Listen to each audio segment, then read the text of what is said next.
This episode of Steve's Outdoor Adventures is sponsored by the Farwide app, outdoor intelligence in the palm of your hand. For the last 20 years, I've heard about the legendary elk that live in the Rattlesnake Mountains of the Hanford Reach region in Washington. The elk here are found primarily on lands that are closed to hunting on the Department of Energy ground around the Hanford Nuclear Reservation and the Hanford Reach Saddle Mountain Refuge. However, while elk hunting is not permitted on those lands, the private ranches that border it have a huntable population of elk. And after the landscape down on the refuge dries up, these elk move out in late summer and early fall to feed in the alfalfa fields and orchards. And all of this happens to coincide with elk season, making the elk that do leave the refuge vulnerable to hunting. And this year, I've got an elk tag in my pocket that was valid from August 1st through March 31st and less than a 3-hour drive from my home to the hunting area. So I picked a day in mid-August and headed up to see if we couldn't find a velvet bull and check out the area. Driving to the ranch, I passed through the orchards and alfalfa fields that encompass the Rattlesnake Mountains, the dry and arid landscape that is home to a fast-growing population of elk that is approximately 7 times larger than the biologist target elk population for the area. And it wasn't long before I drove into the ranch and met up with Levi, who would be my guide for this hunt. He loves to hunt midday, so I quickly suited up, checked my rifle in the soft case, and we loaded up in the truck to take a drive out onto the ranch. Nice. Well, you know every inch of it. I do.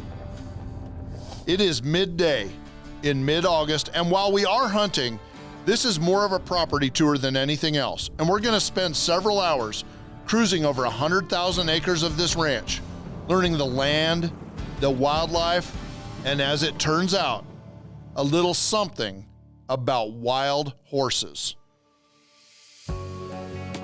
As we passed through a section of landlocked BLM land on the map, I noticed that there was no grass, and Levi told me about the wild horses that had been brought in from Nevada and that they had just rotated out of that section to go graze another piece of BLM ground. So when you look at this, you wonder why we have a wild horses problem. They brought Nevada's problems to eastern Washington. That doesn't work for wildlife habitat because the elk are certainly not going to want to hang out over there. So if you're a public land hunter, you want to figure out why the elk are on private, seems like a no-brainer to me. Over the course of this hunt, we saw a lot of wild horses, always on BLM lands, and we never saw an elk or mule deer in those pastures. That's a story in itself right there, is that you've got a land management problem with your neighbor, which happens to be the BLM. About an hour later, while we were glassing at a gate crossing, Levi spotted a cow and 2 calves on a hillside. They were heading up into a draw to bed in the shade, and he had an idea that there were more elk in front of them. So we drove up on top and hiked in to glass the area. There's a big velvet bull down here. He's bedded below the kind of a wash, like water stair steps off during runoff. He's got some cows and calves above him. He looks big on the one side, but he's just far enough away I can't tell what he is in the binoculars. We're gonna put the spot and scope on him, see what he is. He looks pretty good though. Can you see that coyote?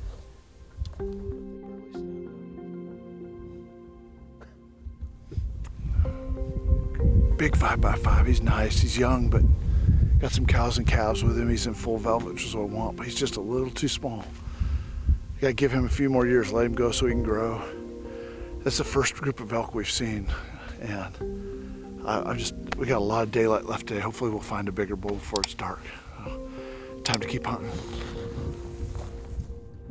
Got to see the lay of the land, kind of learn what the hunting is all about here. What do the elk do? Where are we gonna find them?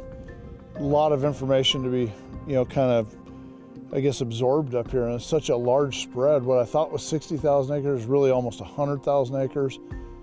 And I'm just really impressed with the landscape and everything. And, it's end August. We didn't find a big velvet bull that was big enough today. We did let a smaller 5x5 go, but I'm confident that, another week or two we'll be back up here and one of these big giant Hanford Reach bulls is going to go out of here in the back of my truck. We got to get off the hill before it's dark. This segment of Steve's Outdoor Adventures is sponsored by Burris Optics and the new Eliminator 5. This segment of Steve's Outdoor Adventures has been sponsored by Bergara Rifles, a passion for precision, every barrel, every rifle. For this hunt, I decided to use the new Bergara Premier Series MG Light, topped with the also new Burris Eliminator 5 laser scope that had recently been made legal for use in Washington, as well as the GPM Adventure Hunter Suppressor. And due to the limited number of rifles that I had in inventory, I ended up choosing a rifle chambered in 6.5 PRC. To me, this is a fringe caliber, and shot placement would be critical. There is no margin for error when you're shooting an animal the size of an elk, especially with a lighter 6.5 caliber rifle. However, I knew that I wouldn't take a marginal shot, and this was a 1/4 minute rifle with custom hand-loaded Pendleton ammunition, so I was confident that this rifle would suffice. Honestly, it's the ideal combination of rifle, scope, suppressor, and ammunition for a Western big game hunt. This segment of Checking Zero is sponsored by the Adventure Armory, building rifle, scope, and ammo packages for hunters. We headed to Washington early in the morning, arrived at the ranch to meet Levi, and head out in the truck to start glassing. Our hope was to spot some elk leaving the alfalfa fields and intercept them before they got to their bedding area.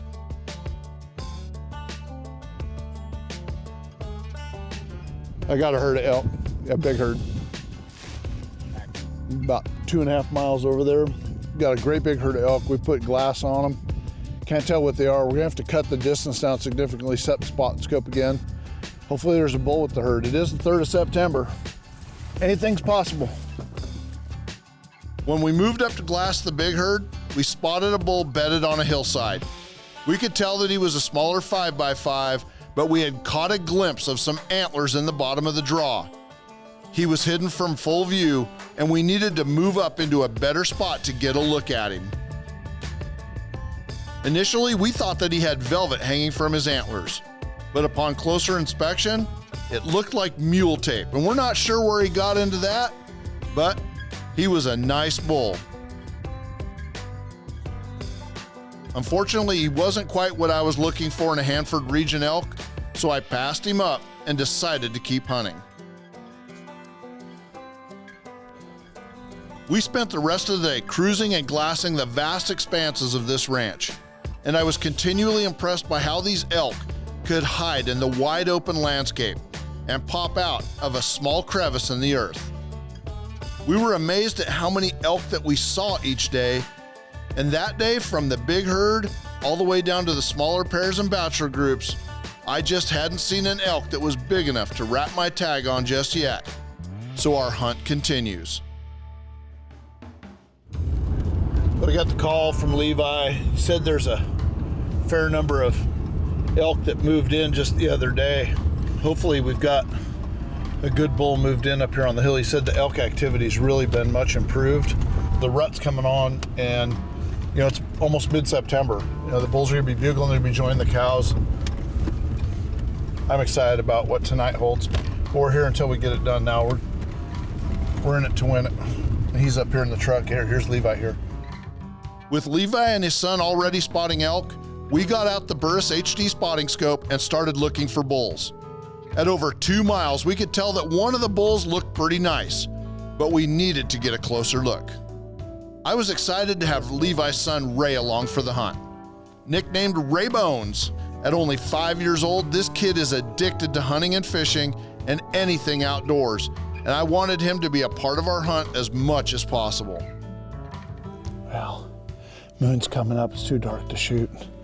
Can't even glass them. We're using the burst thermal to watch more elk come out of the draws and cuts out there. Stuff we couldn't see behind folds of the earth. Heard a bugle a minute ago. They're starting to come down. There's way more elk there than we could have ever seen before. It's kind of like after dark smart scouting. Tomorrow morning, we know for a fact that there's gonna be probably close to 100 head elk. They're gonna leave this alfalfa field and go up into this area. We just gotta be up there watching, waiting, letting them come to us. I can hardly wait. I'm gonna start recording. Hopefully he's steadier. Yeah, look at that. A whole bunch of elk. This segment of Steve's Outdoor Adventures has been sponsored by Pendleton Ammunition.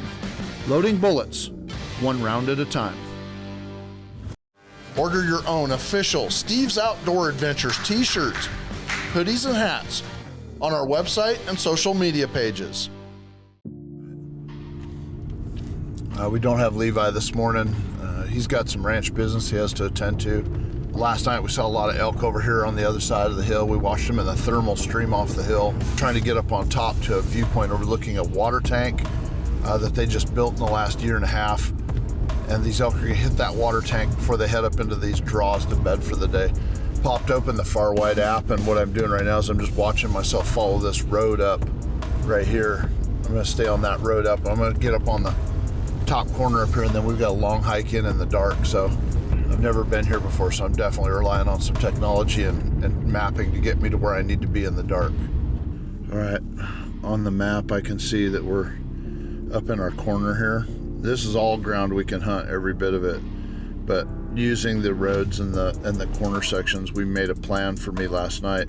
We're gonna now hike across, follow this fence line down, and in this corner there's a vantage point I can sit on and look down. There's a spring over here. All these elk are feeding up from down here and going up into these fingers to bed, but they're all gonna stop at this spring right here. It's a feed down to a series of troughs that are in the bottom, and they're gonna get water here. So as these elk are feeding up into these fingers, they're gonna come past us. Hopefully they stop for water, and we should be within about 300 yards. So I'm gonna get my gear ready, start the hike. After getting set up, it wasn't long before we started spotting elk. Herds in the distance glowed in the early morning light, and we saw a big 5x5 that was feeding up toward us. And then we started seeing more and more elk, all working their way up the mountainside to their bedding areas. Nice 6x6 just came over the hill. He's all by himself. He's got his nose on the ground. He's dogging those cows. The cows are about 350 yards in front of him. He was with them down there, but he stopped for a second.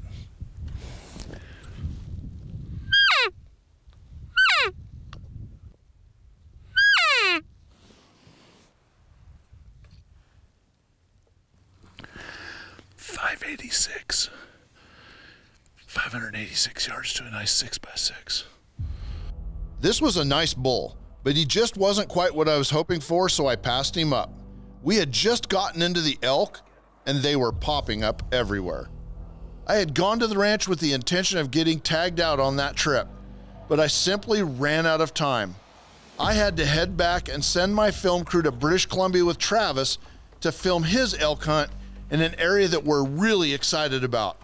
And I had to wait, not just for them to get back from British Columbia, but we also had Taylor Johnson's elk hunt at the ranch to complete before I could go back to Washington. And it was over a month before I could return on October 14th, after all the other guests had tagged their bulls, with the one upside being that I could have the whole ranch to myself. I beat Levi to the rendezvous point, and while I waited for him, I immediately started spotting elk. And then I spotted the one. Oh yeah, holy cow, there's a bull in the middle of that, boys. Woo, we gotta go get him. He makes the other one that I was just looking at look small. That's what I've been waiting for right there. It was mid-October, but the rut was going strong. This big bull was easy to see, and he wasn't leaving his harem. The bigger bull's been toward the top half. In that big herd? Yeah, the big herd, he's been at the top half. There's another one that's pretty good size toward the bottom, yeah.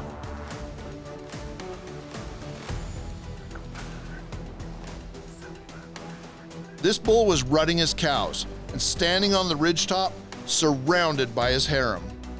We used the roll of the terrain to close the distance.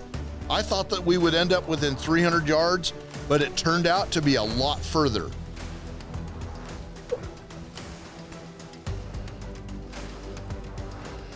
It's right in the middle of them. 454. With this rifle and scope, at 500 yards, I can hit a pop can. But going through my mind are all of the things that could go wrong. I have zero margin for error on elk with a 6.5 PRC, but with no wind and plenty of time, I waited for him to stop and turn broadside in a posture that made me believe that he wouldn't move. Facing us now.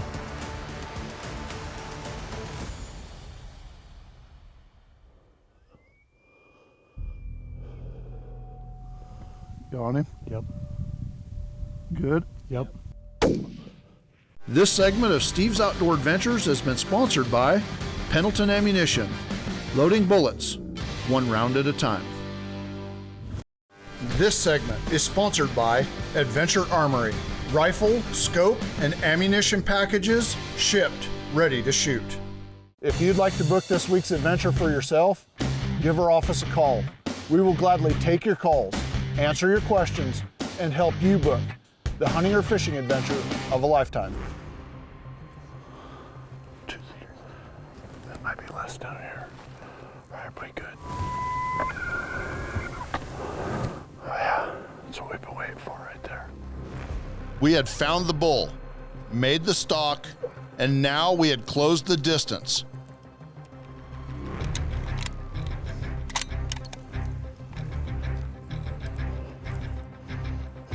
I had used the eliminator scope to range the bull at 458 yards.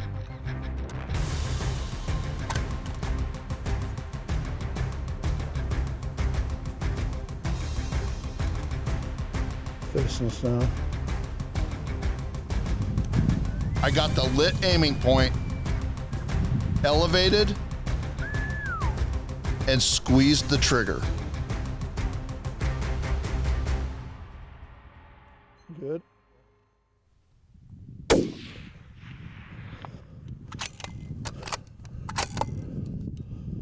It was perfect shot placement, dead center in the vitals, and we watched him go down. Wait, he's going down. Oh! 458 yards. Thanks, man. He is the one with the sub broke. He is? Yeah, when I looked at him in the scope, I could see the broken on the right side. A big bull, huge frame.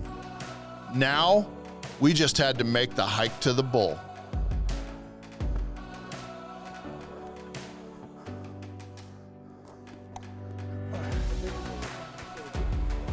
He's got big everything.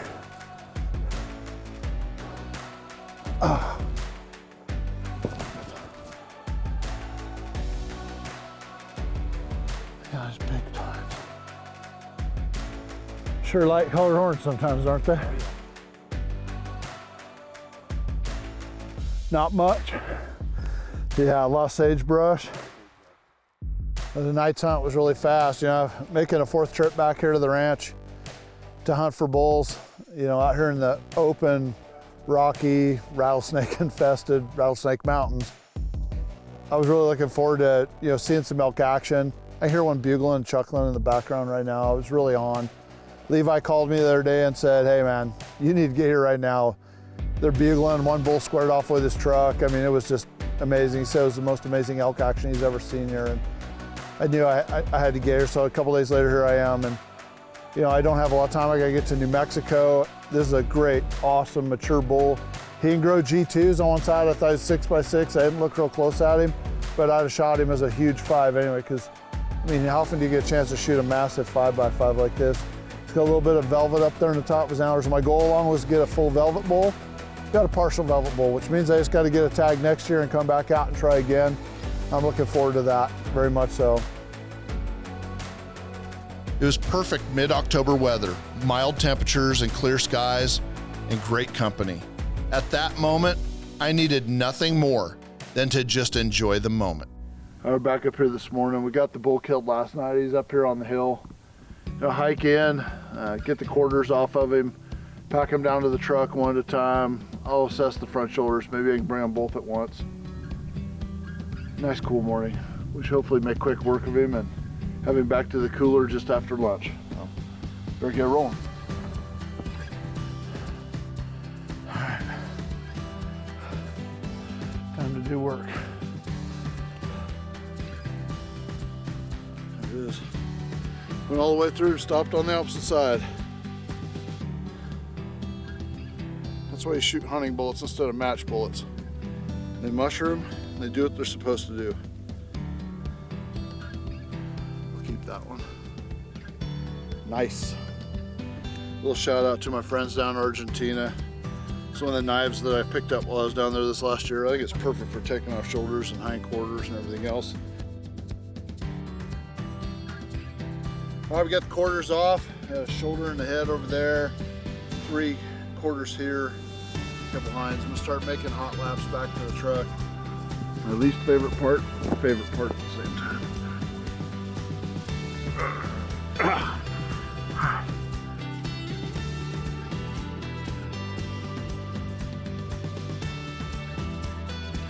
If you'd like to book this hunt for yourself, give our office a call. Right now, we're working to put together a hunting program on this ranch, and it could potentially come together for the 2024 hunting season. We look forward to getting your phone calls, answering your questions, and helping you book the hunting or fishing trip of a lifetime. Unfortunately, that's all the time we have for this week's show. But please remember to join us again next week when we bring you another exciting episode of Steve's Outdoor Adventures. If you enjoyed this episode, please click like and subscribe to see more of Steve's Outdoor Adventures right here on YouTube.